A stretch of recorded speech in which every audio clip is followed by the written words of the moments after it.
o ministro do Supremo Tribunal Federal, Luiz Fux, finalmente resolveu mostrar que ainda temos juízes capazes, que ainda temos aqueles que leem o processo e averiguam de fato o que foi colocado nos autos, o que as investigações puderam dizer e trazer de concreto, de provas, de análises, e o que realmente poderia condenar ou não seria capaz de condenar os réus que estão sendo apontados, nesse caso como golpistas. Para outros ministros do Supremo Tribunal Federal, o voto de Luiz Fux, que nem sequer terminou ainda, é considerado aí como um ato de loucura, inclusive porque para muitos desses, né, que estão concedendo, estão acompanhando o ministro Alexandre de Moraes, que relatou no caso, estão aí na linha de frente, na linha de tiro dos Estados Unidos. E quando eu falo de tiro, pode ser mesmo de tiro, já que o governo norte-americano anunciou que pode sim fazer mais do que as sanções comerciais, mas também pode agir de forma militar para impedir que outros países, né, quebrem essa questão do direito da liberdade, do direito da democracia em vários países. Vamos trazer aqui matérias já da reportagens do portal UOL, que trazem aí esse clima bastante adverso dentro do Supremo Tribunal Federal, que coloca exatamente a situação jamais vista dentro do Supremo, e a gente vai analisar aqui juntamente com vocês. Ministros taxando outros ministros de louco e de traidor, exatamente pelo ministro Luiz Fux não seguir aí o voto do ministro relator Alexandre de Moraes, mas o que vemos é Luiz Fux salvando a toga e mostrando que ainda temos um pingo de conceito realmente de justiça. E eu quero que você deixe aí já seu curtido, seu comentário, se inscreva no canal e a gente segue analisando. Vamos aqui seguir para que possamos analisar com precisão esse vídeo, esse ponto. Especialidade da Dani, bastidores, climão, o que está acontecendo lá dentro do Supremo Tribunal Federal. Me conta, Dani. Eu vou pegar, Fabíola, a apuração da Carla como balizador, né, um ministro dizendo para ela, olha, é um voto maluco, para trazer para vocês as conversas que eu consegui ter com integrantes da Suprema Corte, inclusive que estão assistindo, né, não estão diretamente participando. Também falei com integrantes da primeira turma. Eu abro aspas, né?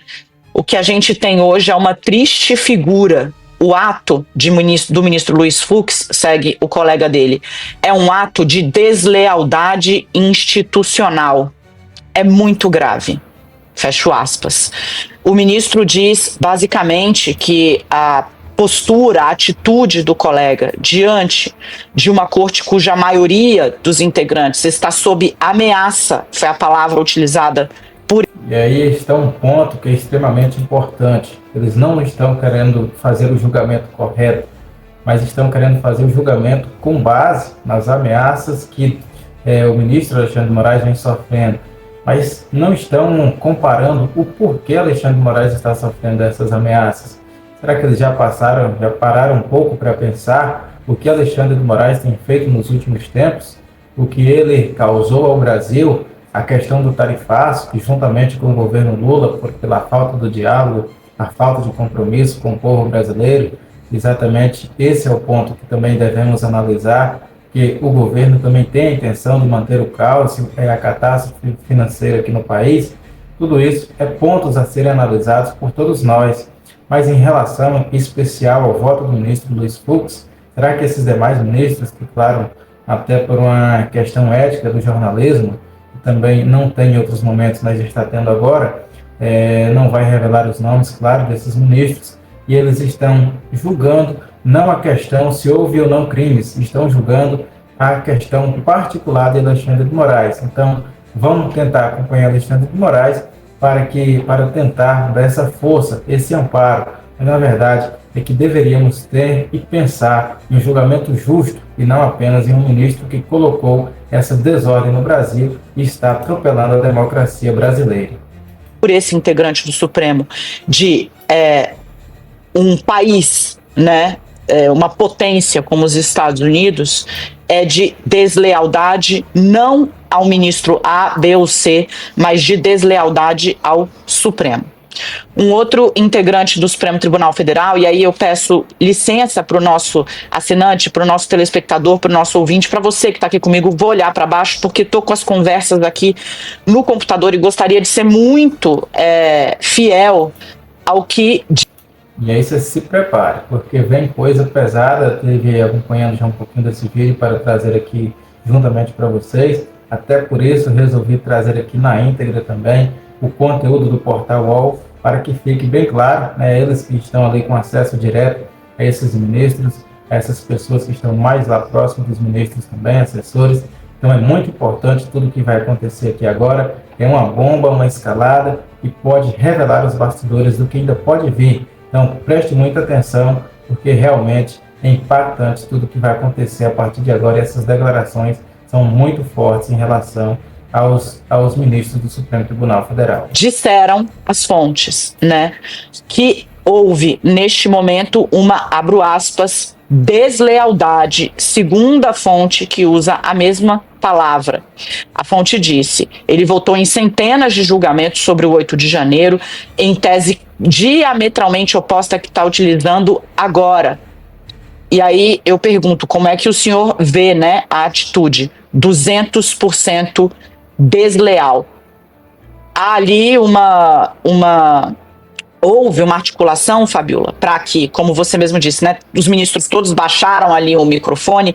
Há esse aspecto de desatenção ao que está sendo dito por Luiz Fux, né, para marcar esse distanciamento, mas desde ontem os ministros estão numa espécie de preparação emocional, digamos assim, porque esperava-se uma divergência, mas, de novo, como a gente falou aqui na primeira interação, o clima é de espanto com a monta, com o avanço, com o tamanho da divergência que o ministro abriu em relação não só ao relator Alexandre de Moraes ou ao ministro Flávio Dino, que já se posicionaram, mas aos próprios posicionamentos que basearam as decisões dadas por ele em casos conexos ao 8 de janeiro, centenas.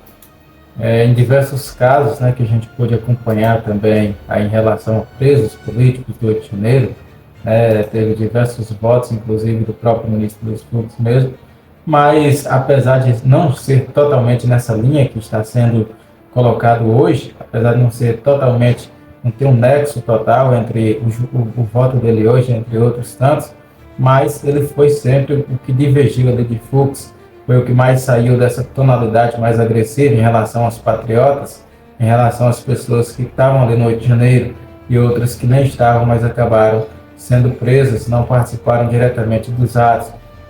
Luiz Fux foi um dos únicos, né, a se colocar ali em determinados momentos, né, como essa válvula de escape para a democracia mesmo, um juiz, um ministro, né, que tem se colocado aí um pouco mais de coração, um pouco mais de sensibilidade, e tem também feito um pouco mais de justiça em relação aos presos do 8 de janeiro.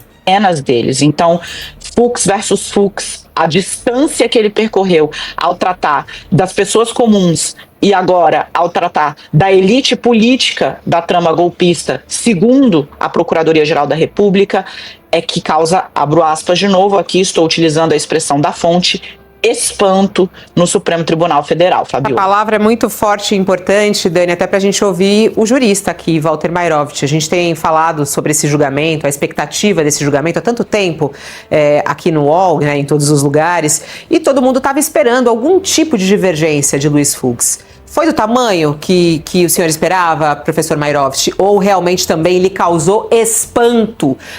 Porque a gente pega as frases do Fux, né, as aspas do Fux, que estão disponíveis aí, inclusive vários recortes já na nossa página e também nas nossas redes sociais. Te causa também espanto, Mairovich? Olha, a surpresa foi muito maior. Evidentemente, como eu sou um técnico, eu penso na especificidade. Agora, não entendo também porque tantos juristas se dizem espantados com essa situação, com o que vem acontecendo no Brasil, que deveria gerar espanto de fato é o voto do ministro relator, que aponta diversos crimes que não aconteceram. Até mesmo pelo presidente Jair Bolsonaro, foi citado aí como ele está sendo indiciado, acusado e agora julgado por o suposto golpe, e também que colocam ali crimes como a questão da depredação, quebra do patrimônio público, são crimes, né, que ele nem sequer estava no país. Como que ele cometeu esses tais crimes lá nos Estados Unidos? Ele conseguiu depredar, quebrar, conseguiu colocar sujeira, lixo, fazer todos aqueles vandalismos que aconteceram lá dentro. Teve sim o vandalismo, é verdade, não dá para dizer que não teve cenas ali catastróficas, mas não chega ao ponto de dizer que teve um princípio de golpe, não teve uma tentativa de golpe. Não tem como afirmar isso, não tem como ser categórico nessa questão, porque realmente passou muito longe de um golpe de Estado, sem armas, sem exército, sem autoridades. Não tem como colocar um golpe dessa magnitude que estão colocando no julgamento naquelas cenas que a gente viu. E claro que passaram do ponto, não deveriam ter feito, mas a gente também já viu cenas muito piores cometidas pela esquerda, que não foram sequer julgadas, não tiveram presos, não tiveram ninguém condenado. Então, por isso também devemos ter essa sensibilidade em relação a esse ponto também. Especialidade do Fux, ou seja, ele é um especialista em direito processual. Então, veja, estão vendo essa caneta? Ela tem uma forma, está tudo envolvido em plástico, mas tem um conteúdo, que é o mérito, tá? Não é a forma, que é a tinta. Então, o Fux é bom na forma, no processo, na verificação do processo. Então, aí eu esperava algumas coisas, mas com relação ao mérito, ao merecimento, aos crimes, organização criminosa, absorção de dano, onde ele fala de que não há responsabilidade solidária. Puxa vida, quem mandou esse pessoal participar da festa da Selma? Quem mandou? A quem interessava? Em que, veja que ele fala, olha, isso aí como se parecesse que fosse algo totalmente deslocado. Então, um grupo de malucos, vândalos, foi lá e pronto. Não, isso foi tudo orientado, isso foi tudo encaminhado, isso deve ser visto num conjunto. Então, efetivamente, com relação ao mérito, foi aí que o Fux, vou dizer, mas quase me derrubou da cadeira. Causou espanto, José? E aí, se eles estão afirmando com essa clareza toda que teve uma ordem, partiu de alguém, teve um direcionamento, por que então que essas justificativas não aparecem? Por que não colocam aí diretamente quem foi essa pessoa?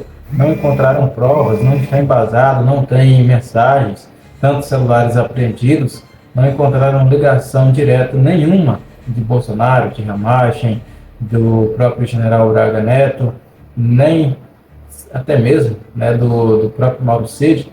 A única condenação do Mauro Cid vai ser porque ele assumiu alguma coisa, talvez nem ele mesmo tenha feito, no intuito de condenar sei lá quem, enforçado por quem, aprisionado por quem para falar essas coisas. São situações realmente que chega a ser deprimente do próprio general Mauro Cid. Esse sim talvez seja um dos maiores traidores, mas até ele mesmo está sendo uma das vítimas aí desses sistemas que colapsam o Brasil a cada momento. Muito difícil uma situação como essa, que não tem sequer provas desses tais fatos que estão sendo narrados pelo judiciário brasileiro. Josias. Muito espanto, né, Fabíola? Muito espanto. Até pela natureza, pelo comportamento pretérito do Fux, né? O Fux, não é à toa que ele era chamado pela turma da Lava Jato de um ministro mais confiável. Havia uma expressão em Fux, we trust.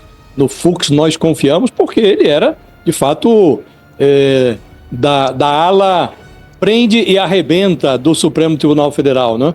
Ele era um punitivista de mão cheia, né? De repente ele decidiu aqui se virar do avesso e se mostrar um criterioso defensor das prerrogativas dos advogados. Não há nenhum demérito em que um magistrado se ocupe, se debruce sobre as provas e que divirja dos seus pares. É até salutar que num julgamento ocorram divergências. A gente comentava mais cedo aqui, todo o bolsonarismo diz, a acusação que vem dos Estados Unidos é que a sentença já está pronta.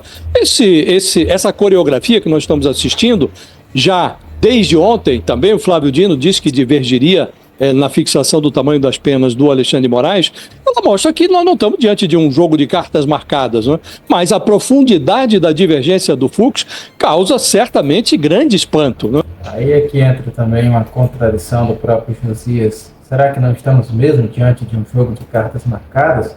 Porque tem muito tempo, né, que a imprensa, os juízes mesmo, já concederam entrevistas, os julgadores, até as vítimas, no caso de Moraes, que é vítima, investigador, é testemunha, é tudo no processo, inclusive quem vai decidir o tamanho dessas penas.